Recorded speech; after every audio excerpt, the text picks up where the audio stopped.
Emily Clark's life was perfectly ordinary.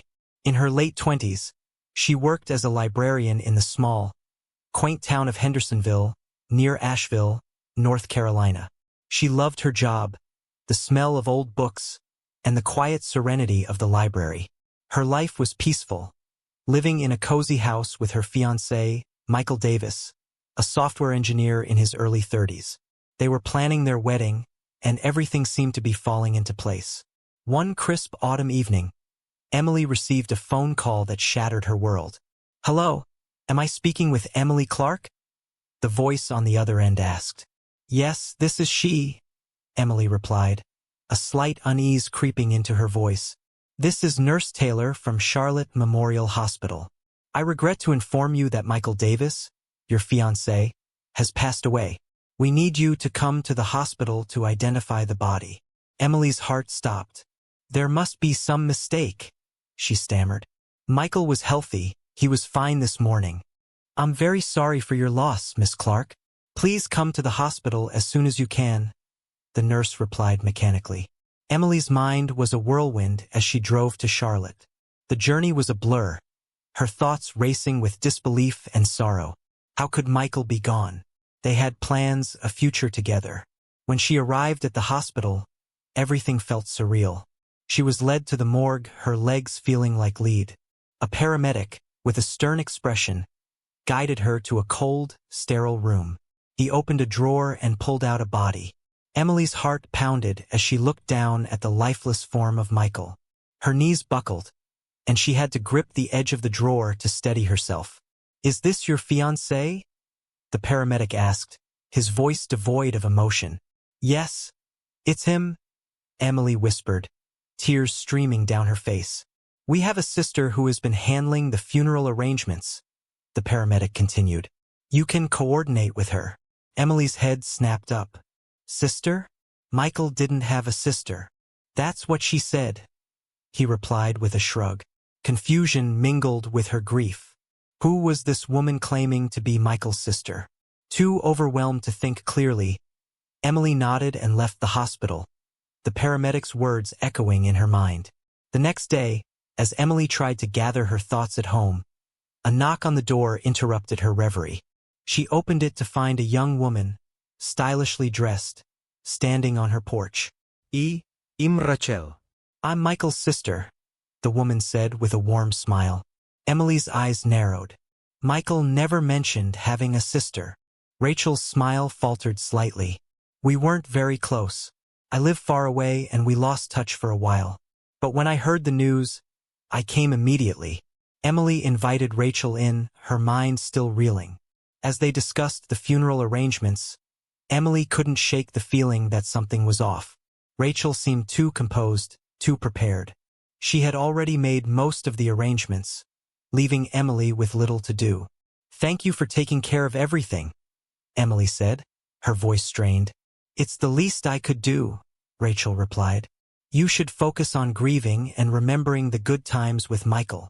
The day of the funeral arrived, and Emily felt like she was moving through a fog. She arrived late, her heart heavy with sorrow. She approached the coffin, her legs trembling. "Can I see him one last time?" she asked the cemetery workers. One of them nodded and lifted the lid of the coffin. Emily gasped and stepped back, her hand covering her mouth. The man lying in the coffin was not Michael. Her mind raced, trying to make sense of what she was seeing. Before she could react, the dead man in the coffin stirred, his eyes fluttering open. Emily screamed, and the cemetery workers jumped back in shock.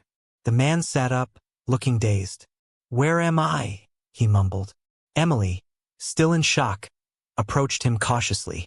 "Who are you?" "I'm Tom," he replied, rubbing his temples. "I was drugged, I think. A woman. She offered me food and then I woke up here." Emily's heart pounded in her chest. "Describe the woman," she demanded. Tom's eyes widened. "She was glamorous, well-dressed, blonde hair. She said she wanted to help me." Emily's mind raced. Rachel. It had to be her. Emily's confusion turned to determination. She needed answers. "Come with me," she said to Tom. "We need to go to the police." As they drove to the police station, Emily's mind was a whirlwind of thoughts and emotions. Michael's sudden death, the mysterious woman posing as his sister, and now this man who had been drugged and placed in Michael's coffin. Something was very wrong, and Emily was determined to uncover the truth. She couldn't let Michael's memory be tainted by this deception. The journey for answers had just begun. Emily and Tom arrived at the Charlotte Police Department, where Detective Miller met them. A seasoned investigator in his late 40s, with graying hair and a stern demeanor, he listened intently as Emily and Tom recounted their bizarre and disturbing experiences. "This is quite a story," Detective Miller said, leaning back in his chair. "Let's start with the basics. Emily, tell me everything you know about Michael and his so-called sister." Emily took a deep breath and began. "Michael and I were engaged. He was a software engineer, and we lived together in Hendersonville. I never knew he had a sister, and he never mentioned her. When I went to identify his body, the paramedic told me a sister had arranged the funeral. The next day, a woman named Rachel showed up at my door, claiming to be his sister. She handled everything, and I didn't think much of it until today." Tom added, "I was living on the streets. A woman matching Rachel's description approached me, offered me food, and then I woke up in that coffin. She must have drugged me." Detective Miller nodded, taking notes. "It sounds like Michael and Rachel faked his death. We need to find out why. Emily, do you have any idea if Michael was involved in something illegal?" Emily shook her head. "He was always so responsible. But now, I don't know what to think." "Let's start by looking into Michael's finances and connections," Miller suggested. "We might find some clues there. In the meantime, we'll keep an eye out for Rachel." The investigation moved quickly. Detective Miller's team uncovered suspicious activity in Michael's bank accounts. Large sums of money had been withdrawn shortly before his supposed death. It became clear that Michael and Rachel had concocted an elaborate scheme to disappear with a substantial amount of money, leaving Emily to deal with the fallout. Emily felt a mix of anger and betrayal. How could Michael have done this to her? The man she loved had deceived her in the worst possible way. Determined to see justice served, she cooperated fully with the investigation. A breakthrough came when Miller's team traced Rachel's credit card to a hotel in Charlotte. They moved swiftly, and within hours, Rachel was in custody. She maintained her composure, but her story quickly unraveled under questioning. "All right, Rachel," Miller said, sitting across from her in the interrogation room. "We know you and Michael faked his death. We know about the money. Tell us where he is." Rachel smirked. "You think I'm going to give him up that easily? We had our reasons, detective." "Reasons?" Miller scoffed. "You drugged an innocent man and left your fiancé to deal with the aftermath. What possible reason could justify that?" Rachel's facade cracked. "It was Michael's idea. He was in debt, more than I realized at first. He thought this was the only way out. I went along with it because I loved him." Emily, watching through the one-way mirror, felt a pang of sorrow. She had loved Michael too, and now she had to confront the reality of who he truly was. Detective Miller pressed on. "Where is he, Rachel?" Reluctantly, Rachel provided an address in a rundown part of Charlotte. Miller's team moved in, finding Michael hiding in a shabby apartment. He was arrested without incident, his once confident demeanor now reduced to a defeated man. Emily confronted him at the police station. "Why, Michael? Why did you do this to me?" Michael looked at her, tears in his eyes. "I was desperate, Emily. The debts were crushing me. I thought if I could start over, we could eventually be together again." "Together?" Emily's voice trembled with anger. "After everything you've done? You betrayed me, Michael. You left me to pick up the pieces of your mess." Michael had no answer, his head hung in shame. The legal process began, and Emily felt a mixture of relief and sadness. Michael and Rachel would face justice, but her life was forever changed. As the days passed, she focused on rebuilding with Tom's support. He had become a steadfast friend, and his presence was a comfort amidst the turmoil. Emily's journey was far from over, but with each step, she grew stronger. The betrayal had cut deep, but it had also revealed her resilience. As the case against Michael and Rachel progressed, she found solace in the truth and a glimmer of hope for the future. With Michael and Rachel behind bars, Emily tried to rebuild her life. She returned to her quiet town of Hendersonville, the once comforting routines now tainted by the betrayal she had endured. Her days at the library felt hollow, and the evenings were lonelier than ever. Tom had become a regular part of her life, providing much-needed support and companionship. Tom, who had once been a homeless man, was now starting to discover his own path.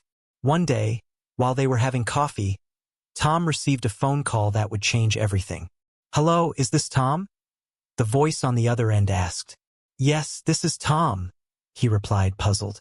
"Tom, this is Dr. Hargrove from the Charlotte General Hospital. We conducted a DNA test based on a missing persons case. It turns out you are the missing son of a wealthy couple here in Charlotte. They've been looking for you for years." Tom was speechless, his eyes wide with disbelief.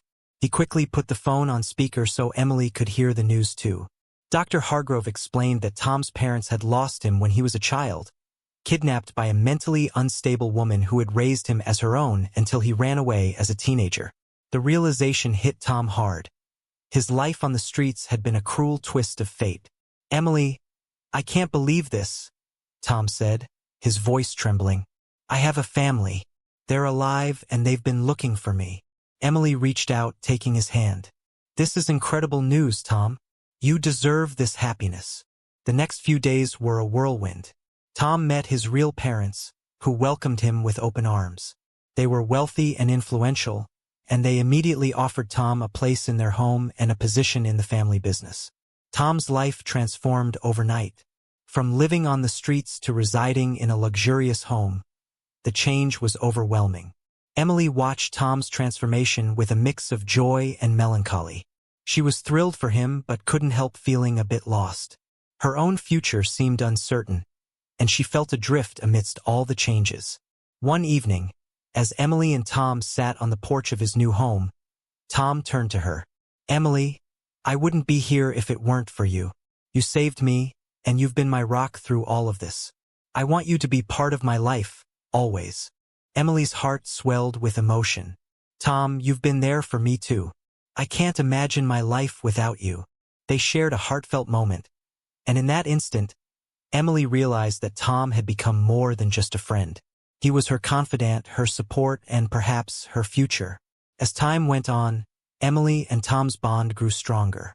They moved in together, their lives intertwining in a way that felt both natural and comforting. Emily found solace in Tom's presence, and he found strength in her unwavering support. One day, Emily discovered she was pregnant. The news was bittersweet.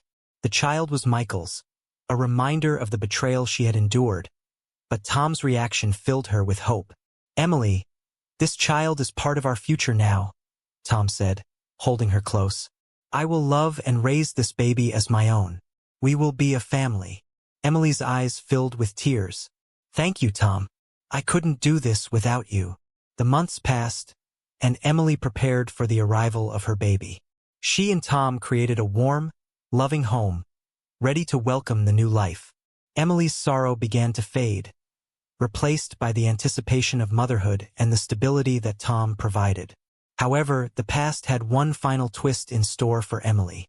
One afternoon, she received a call from her son's school. A tablet had been stolen from her son, and the school had caught the thief. Emily went to the school, ready to confront the situation. When she arrived, the principal handed her the tablet and called in the father of the child who had stolen it. Emily waited, her heart racing. The door opened, and in walked Michael, looking gaunt and tired, with graying hair and a weary expression. "Michael?" Emily whispered, her voice filled with shock. Michael looked equally stunned. "Emily, I didn't expect to see you here." Emily's mind raced. The man who had betrayed her was now standing before her, a shadow of his former self. She struggled to process the emotions flooding through her. Anger, sadness, and a flicker of compassion. "Why are you here?" Emily asked, her voice trembling. Michael sighed. "My son." He took the tablet. I'm so sorry, Emily. I've made so many mistakes. Emily's heart ached. She could see the pain in Michael's eyes, and despite everything, a part of her still cared. She took a deep breath, finding the strength to respond. Michael, you need to take responsibility for your actions, she said softly. But your son shouldn't suffer because of our past. Michael nodded, tears in his eyes. Thank you, Emily, for everything. Emily walked away, feeling a sense of closure. She knew she had done the right thing. As she drove home, she felt a weight lift off her shoulders. The past was finally behind her, and she was ready to embrace the future with Tom and their growing family. Emily drove home from the school, the encounter with Michael lingering in her mind. The man who had deceived her was now struggling, burdened by the consequences of his actions. Despite the pain he had caused, Emily felt a sense of compassion. She realized that holding on to anger would only hinder her own happiness. When she arrived home, Tom was waiting for her. He immediately noticed the look on her face. Emily, what happened?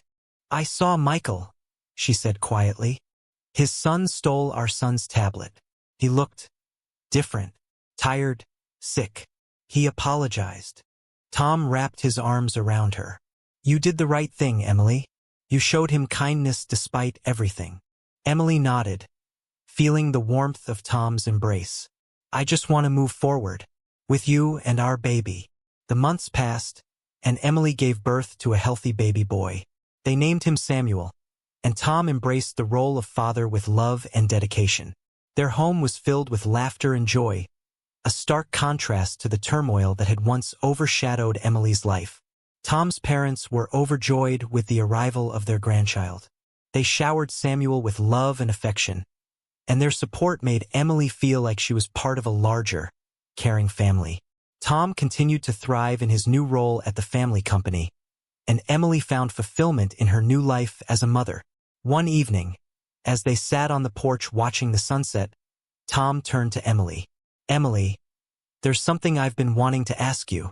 Emily looked at him, curiosity in her eyes. What is it, Tom? He took a deep breath, his eyes filled with love. Will you marry me? Officially? I know we've been living as a family, but I want to make it official. I want to spend the rest of my life with you and Samuel. Tears filled Emily's eyes as she smiled. Yes, Tom. Yes, I will marry you. Their wedding was a small, intimate affair, held in the garden of Tom's parents' estate. Surrounded by close friends and family, they exchanged vows, promising to love and support each other for the rest of their lives. Emily felt a sense of peace and contentment she had never known before. The past was behind her, and the future was bright. Emily and Tom settled into their life together, raising Samuel in a loving, supportive environment. Emily returned to work part-time at the library, finding joy in balancing her career and motherhood. Tom excelled at the family company, and his parents were proud of the man he had become. As Samuel grew, he brought even more happiness into their lives. His laughter echoed through the house, and his innocent curiosity reminded Emily of the beauty in life. They took family trips, explored the countryside, and built a lifetime of memories together. Years passed, and Emily often reflected on the journey that had brought her to this point. The betrayal and deception she had endured had led her to discover her own strength and resilience. She had found love and redemption in Tom, and together they had built a beautiful life. One day, as Emily watched Tom and Samuel playing in the yard, she felt an overwhelming sense of gratitude. Life had tested her in ways she could never have imagined, but it had also rewarded her with love, family, and a future filled with promise. Emily knew that no matter what challenges lay ahead, she and Tom would face them together, with love and determination. Their story was one of betrayal and deception, but ultimately, it was a story of redemption and hope. And as Emily looked at her family, she knew that she had finally found her happy ending.